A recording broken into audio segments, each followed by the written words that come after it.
शुरू। भगवान बुद्ध का सबसे बड़ा सिद्धांत अहिंसा ही था। स्टॉप। प्रेम और करुणा ही उनके सबसे बड़े मंत्र थे। स्टॉप। मन, वाणी और कर्म से किसी भी प्राणी को कोई कष्ट न देना ही अहिंसा का मूल मंत्र है। स्टॉप। अशोक ने जीवन मात्र को सुख पहुंचाने के लिए जितने भी उपाय संभव हो सकते थे किए। स्टॉप। अहिंसा और शांति का संदेश दूर दूर देशों में प्रसारित करने के लिए उसने सुशील और सच्चरित्र विद्वानों को भेजा। स्टॉप। अपने राजकुमार महेंद्र और राजकुमारी संघमित्रा को भिक्षु और भिक्षुणी बनाकर बौद्ध धर्म की शिक्षा के प्रचार के लिए भेजा था। स्टॉप। आधुनिक युग में महात्मा गांधी ने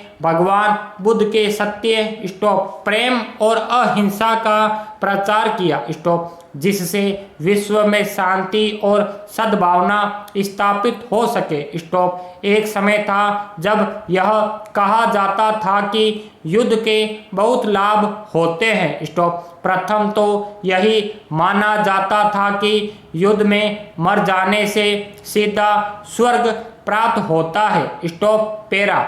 आधुनिक युग का आरंभ अंग्रेजों की साम्राज्य स्थापना के साथ आरंभ होता है। स्टॉप। अंग्रेजों के अन्याय और शोषण के विरुद्ध जनता में प्रारंभ से ही चेतना विद्यमान थी। स्टॉप।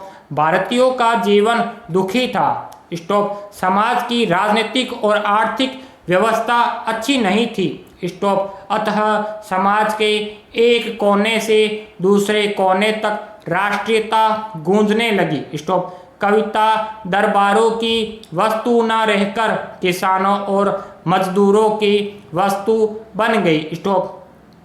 इस युग की कविता गांधी जी की विचारधारा से बहुत प्रभावित हुई। स्टॉप। समाज की कुरीतियों, जैसे अछूतोद्वार, स्त्री शिक्षा पर भी लेखनी चली। स्टॉप। मैथिली शरण गुप्त, सोहनलाल द्विवेदी आदि की कविताएं राष्ट्रीय भावनाओं से परिपूर्ण है। स्टॉप। तात्पर्य यह है कि हिंदी के ही नहीं, सभी भाषाओं के कवि अपने युग का प्रतिनिधित्व करते हैं। स्टॉप। क्योंकि वे कवि भी प्राणी हैं और इसी भूमि पर रहते हैं, जहाँ एक ओर प्रसन्नता है, दूसरी ओर हाहाकार, जहाँ एक ओर जन्म है तो दूसरी ओर मरण। सामाजिक विचार और समाज की परिस्थिति से वे कैसे दूर रह सकते हैं। स्टॉप। कवि जो कुछ समाज से ग्रहण करता है, उसे अपनी रीति से समाज को ही समर्पित कर देता है।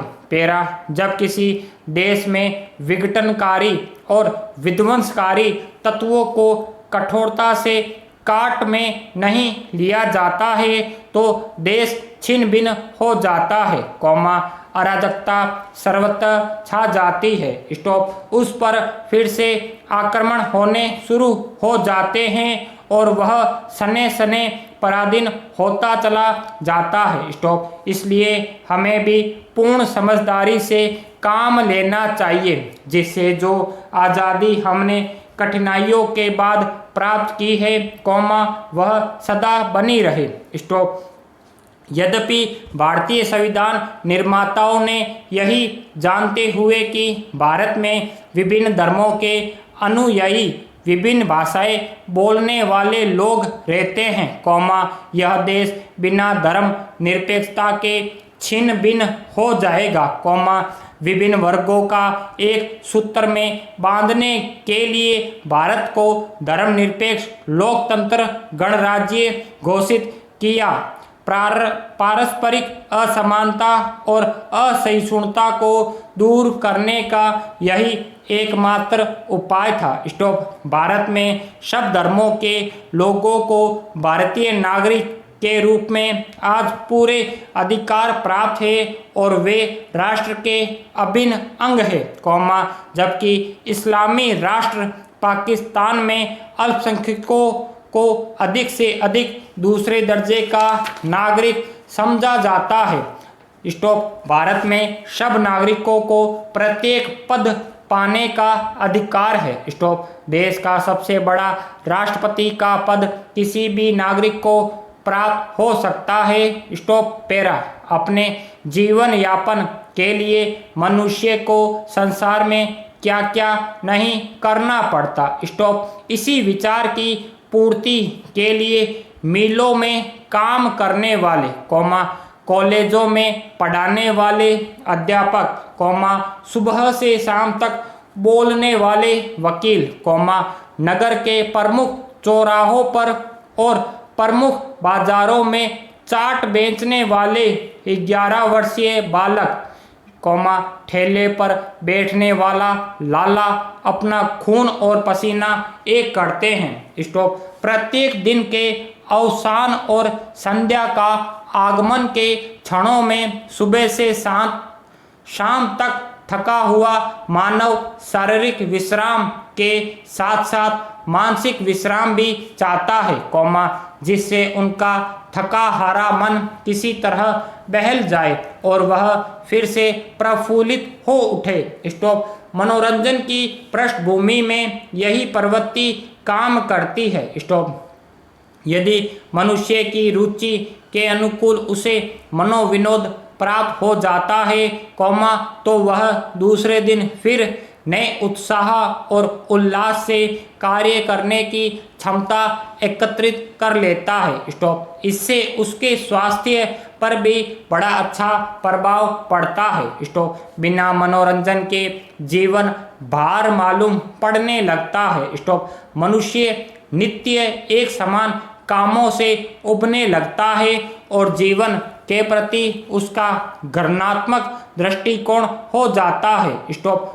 कोल्हू के बेल की तरह रोज सुबह से शाम तक एक ही काम लगातार करना और शाम को थक कर पड़ जाना।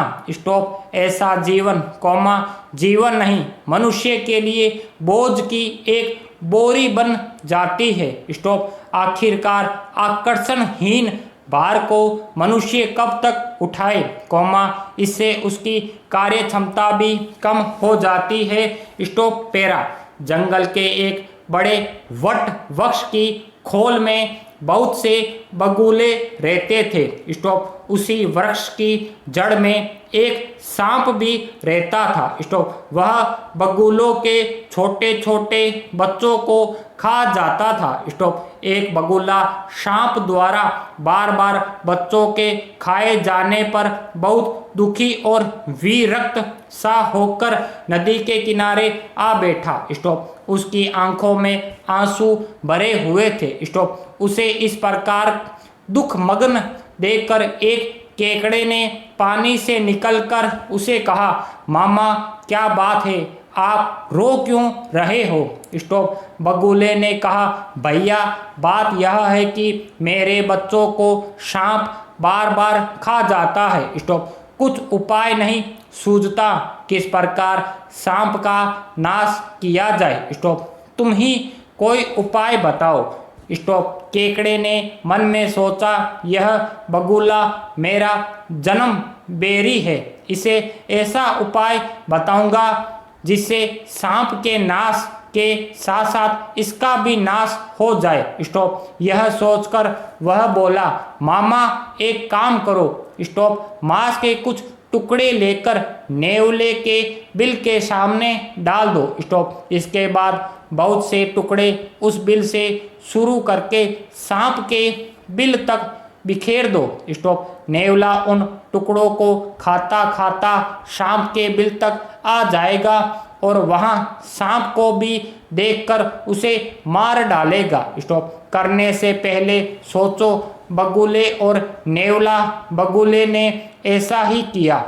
नेवले ने सांप को तो खा लिया, किंतु सांप के बाद उस वृक्ष पर रहने वाले बगुलों को भी खा डाला। स्टॉप। बगुले ने उपाय तो सोचा, किंतु उसके अन्य दुष्परिणाम नहीं सोचे। स्टॉप। अपनी मूर्खता का फल उसे मिल गया। स्टॉप।